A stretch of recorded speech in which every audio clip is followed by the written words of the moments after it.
Another day, another vlog. Hello Philippines and hello world. Wow, Lupaw. Nandito kami ngayon sa bayan ng Lupaw para bumili ng kung anik-anik.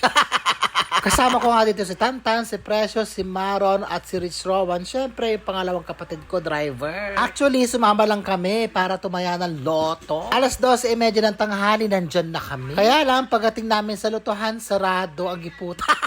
Baka nga lunch break at kumain sila. Napakadaming ang pinamili ng aking kapatid. Pagkatapos pabalik-balik kami sa lutuhan, sarado talaga, nakakaloka. Kaya pabalik-balik din kami sa loob ng palengke.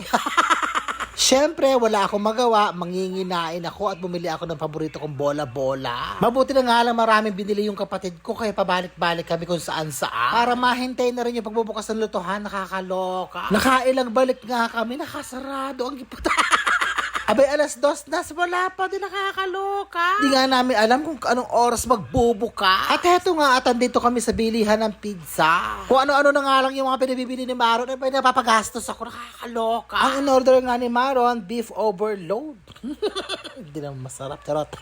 Mas masarap pa rin yung Rafael pizza. At heto nga yung binili ni Bimbo, ang lalaki ng kwek-kwek. Pero in fairness, masarap.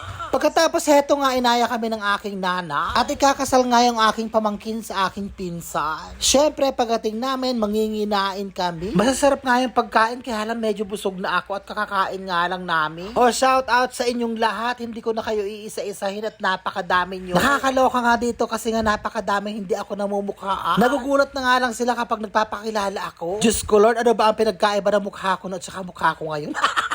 Parehas lang naman, charot. At heto nga yung sayawan ay kasalan. O, diba, napakaganda ng dekorasyon. O, merong isang nakakilala sa akin, buti pa siya. Akala nga nung iba, dayo ako, nakakaloka.